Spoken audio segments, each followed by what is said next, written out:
हरियाणा के कुरुक्षेत्र में एनआईटी का 20वां दीक्षांत समारोह धूमधाम से मनाया गया। उपराष्ट्रपति सीपी राधाकृष्णन ने कार्यक्रम में बतौर मुख्य अतिथि शिरकत की। इस मौके पर हरियाणा के राज्यपाल प्रोफेसर असीम कुमार घोष, मुख्यमंत्री नायब सिंह सैनी, एनआईटी के निदेशक प्रोफेसर बीवी रमना रेड्डी और बोर्ड चेयरपर्सन डॉक्टर तेजस्विनी अनंत कुमार समेत कई बड़े लोग यहां पर मौजूद रहे। वहीं उपराष्ट्रपति ने छात्रों को नई उपलब्धियों के लिए बधाई दी और उन्हें देश के विकास में योगदान देने का आह्वान किया। रिपोर्ट देखिए।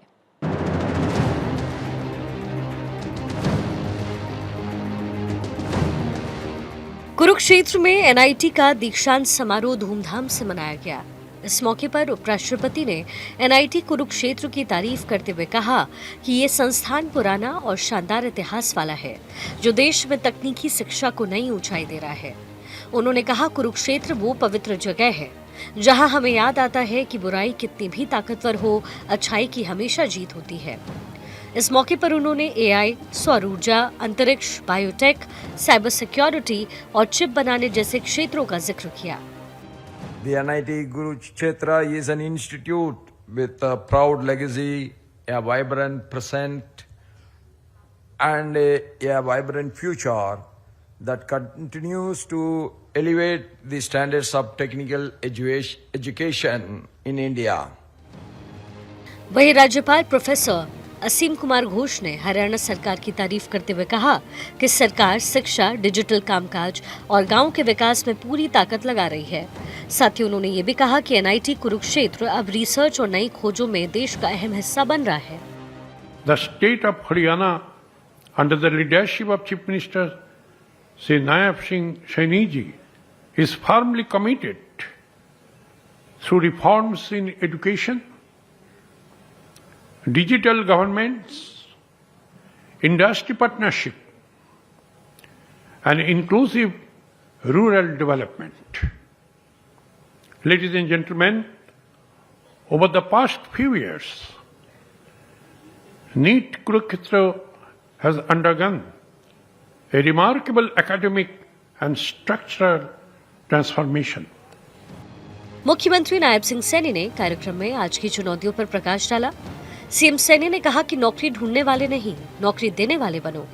साथ ही उन्होंने कहा कि 1963 में बने इस एनआईटी से निकले बच्चे आज दुनिया भर में भारत का नाम रोशन कर रहे हैं और अपनी प्रतिभा का लोहा मनवा रहे हैं। कुरुक्षेत्र की इस भूमि पर 5000 साल पहले महाभारत में जो हथियार और तकनीक इस्तेमाल हुई, आज भी दुनिया उस स्तर तक नहीं पहुंच पाई।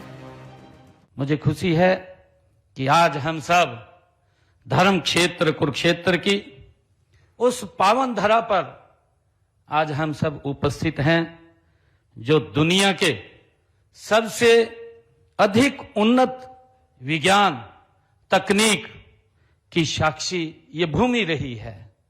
मुझे ये खुशी है कि हम सब जानते भी हैं कि इसी पवित्र भूमि पर आज से 5163 वर्ष पहले भगवान श्री कृष्ण ने यहीं युद्ध के मैदान में अर्जुन को अपने मुखारबिंद से गीता का, ज्ञान का, कर्म का संदेश इसी पवित्र भूमि से दिया है। और मैं ये मानता हूं कि यहां विज्ञान और तकनीक जो इस भूमि से दिया गया है, वो आज भी दुनिया का कोई देश आज तक उस दिशा में नहीं पहुंच पाया है। मुख्यमंत्री सैनी ने कहा, हरियाणा सरकार कौशल विकास और तकनीकी शिक्षा को लेकर लगातार ठोस कदम उठा रही है। उन्होंने कहा कि राज्य गठन के समय हरियाणा में एक भी तकनीकी विश्वविद्यालय नहीं था, लेकिन अब इसकी संख्या 4 हो गई है। 2014 से पहले सरकारी तकनीकी संस्थान 29 थे, जो अब बढ़कर के 44 हो गए हैं, जबकि निजी संस्थानों की संख्या 198 है। राज्य में 4 सरकारी पॉलिटेक्निक संस्थानों में उत्कृष्टता केंद्र स्थापित किए गए। इसके अलावा 4 नए पॉलिटेक्निक की स्थापना प्रक्रिया में है। सीएम सैनी ने कहा, प्रधानमंत्री नरेंद्र मोदी के आत्मनिर्भर भारत के संकल्प को पूरा करने के लिए कौशल विकास सबसे महत्वपूर्ण उपकरण है। इसलिए हरियाणा में स्कूल से लेकर विश्वविद्यालय स्तर तक शिक्षा को कौशल आधारित बनाया जा रहा है। आज युवाओं को आत्मनिर्भर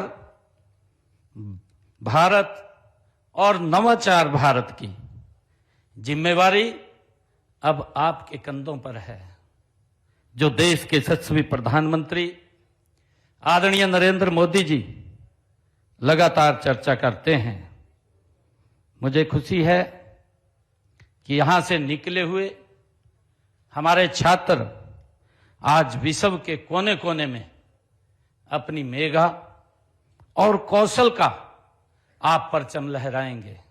ये हम सब के लिए खुशी की बात है, जिससे न केवल हरियाणा बल्कि पूरा देश इससे रोशन होगा। सीएम सैनी ने कहा कि हरियाणा, जो पहले कृषि प्रधान राज्य था, आज विज्ञान और प्रौद्योगिकी के युग में तेजी से आगे बढ़ रहा है। साथ ही उन्होंने छात्रों, उनके माता पिता और शिक्षकों की उज्जवल भविष्य की शुभकामनाएं दी। चंडीगढ़ से डॉक्टर थानेश्वर शर्मा की रिपोर्ट।